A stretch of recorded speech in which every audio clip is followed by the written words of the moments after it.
Hey, hey, third time's a charm. Welcome back to Blue Collar Crypto. We're going to take a quick look at the crypto markets, maybe take a dive into Archangel token, see what kind of ecosystem projects we got going on, and then see if we got any news or anything like that. Check this out. Crypto Fear and Greed Index right now is 60, which is greedy. Are you serious? Man, last month was fear, 26, and it was fear for a long time.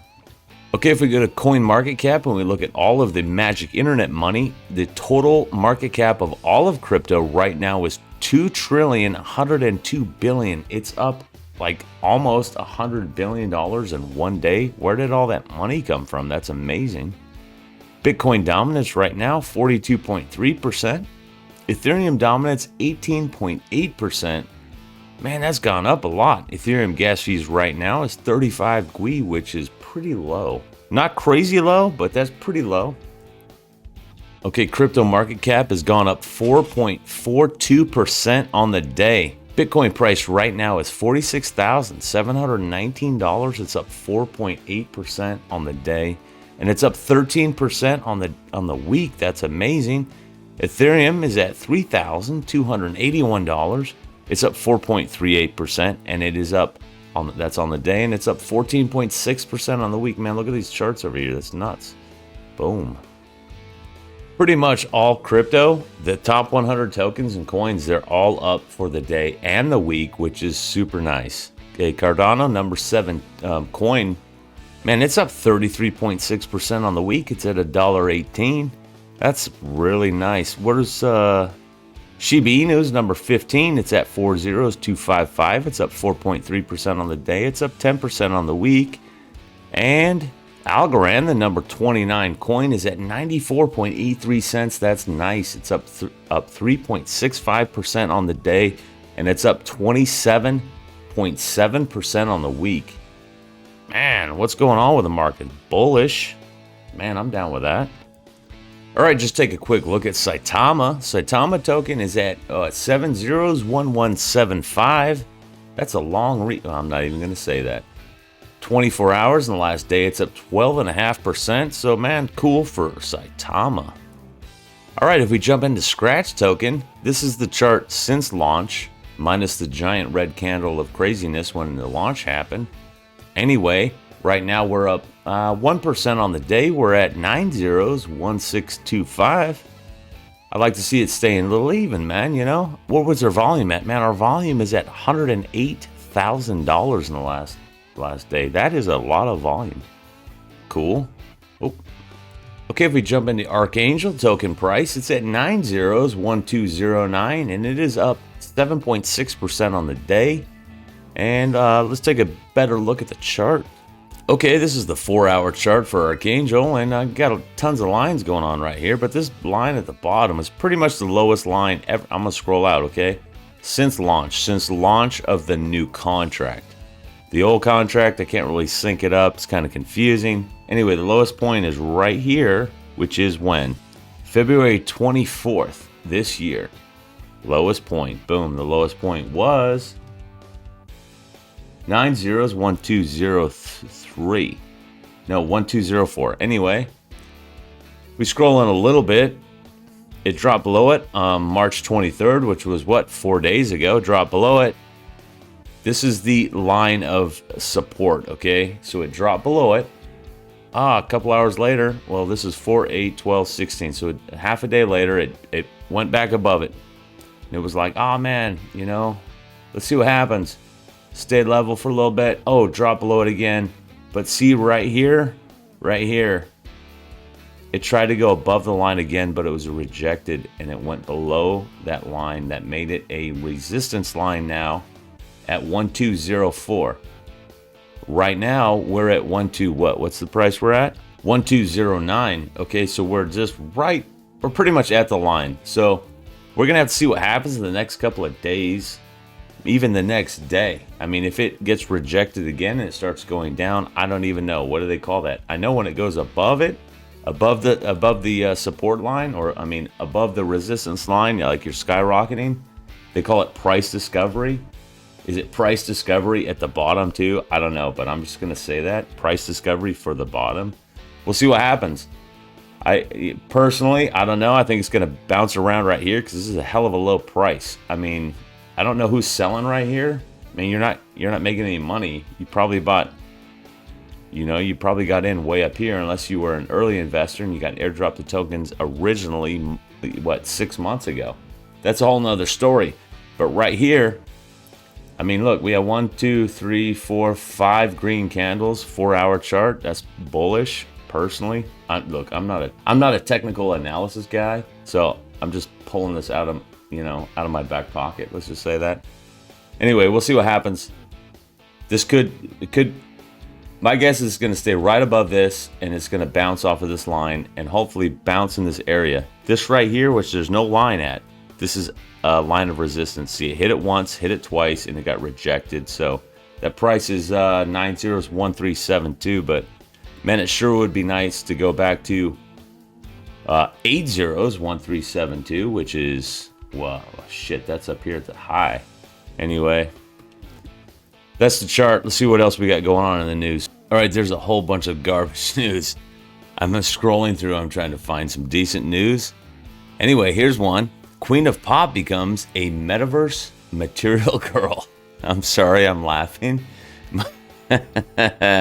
Madonna buys a Bored Ape for $564,000. Wow. I said Madonna. What? Here's another one. Former Goldman Sachs exec explains why he spent 140 ETH to buy a Bored Ape NFT. On Friday, March 26th, former Goldman Sachs executive Raoul Pal, everybody knows who that is, right? Spent 140 ETH on a cartoon picture made prior to founding macroeconomics and investment strategy research service Global Macro Investor in 2005. Powell managed GLG Global, blah, blah, blah, blah. Who gives a shit? Raoul Pal bought a Bored Ape. Good for him, for 140 ETH. Let's figure out how much that is. Well, let's just say he got it for $3,000 per ETH. That's $420,000. Good for him. He was actually in an interview talking about it, and it makes sense, He's down with the community. Here's one from Crypto Potato. It's official. The EU says no to provisions restricting Bitcoin. Interesting. Anyway, really not that much in that article there. Oh, here's one from Crypto Potato. Nelson Mandela's original arrest warrant sold for $130,000 as an NFT. Damn, that's cool. All right, from CoinDesk, Coinbase said near deal to buy owner of Brazil's largest crypto exchange, says this report. That's pretty neat. Oh, this is interesting from the Daily Hodl. Long-term Ethereum holders accumulate, that's a big number, $12 billion in Ethereum in a matter of weeks into the block. I wonder why. Over the past 30 days, the numbers of addresses holding between 1,000 and 10,000 Bitcoin have been growing faster than the other. Interesting. Given the spike on February 28th, many pointed to the addresses possibly belonging to Russians given their economic sanctions in light of the Ukrainian invasion. There's no proof behind this rumor thus far. Then why the hell is it in the article? Just saying. The analytics firm notes that Ethereum challenger Terra Luna is likely in the category of entities that hold between 1,000 and 10,000 Bitcoin. The smart contract platform has been snapping up BTC at the pace of over $125 million per day as a means of supporting its stablecoin, Terra USD, which is UST. UST is Terra's stablecoin. One of the largest new holders for Bitcoin has been Terra Luna's foundation Guard. The foundation behind the Terra Luna platform has reportedly been accumulating 125 million BTC per day. Interesting. I thought the article was about Ethereum. I'm confused. From Crypto Slate, Bitcoin breaks through 46,000 for the first time since January. And there's a lot of garbage news, and I'm totally sorry that I wasted your time with this. So that's it for the news, but if we go to the Guardian token announcement channel, there's a pinned message. You may start to see people come into the Telegram from FEG's ecosystem and the FEGX platform. I've been communicating with the various members of the team since December 20th, 2021. The Guardian platform is ready to start collaborating advertising banners for the various components. Next will be marketer profiles for the M Hub. You can point related inquiries to the Guardian platform team, and they're below. Crypto Caddies, the project level info, Crypto Cakes for coordination on marketing and advertising, and Ophi Crypto for assistance with the Marketers Hub profile build. Their ecosystem and exchange will be one of the features on the Guardian, and you've seen the logo on the Guardian's main splash page for a few months now. Please keep in mind that very little information about the Guardian has been released to the public, so keep in mind when visitors show up and ask questions. We are all ambassadors to Archa. Be cool and be professional. Okay? And that is the FEGX platform and everything that's involved in it. Oh, I see Archangel right over here. That's pretty cool. And here's the Guardian platform. Whole bunch of stuff. Man, bullish. So the Guardian round 2 presale closes on the 29th, which is about a day and a half from now. It's about 3 o'clock East Coast time. So right now, or this is earlier today, they have $79,800, 42.5% complete on the round 2 presale. Like I said before, I think most of the people were registered for round 1 and didn't think about registering for round 2, like me. I missed out on round 1 like I think most people did, and so they missed out on the presale. So I think there's going to be a lot of people. They might do something different. They might also do a round 3. I hope they don't. I hope they just stick with what they have. They sold out on round 1. I mean, that was a whole bunch of money that they got in there. That's cool. Majority was at 5% of the tokens. Round 2 was 3. It says, shows here 3% of the tokens.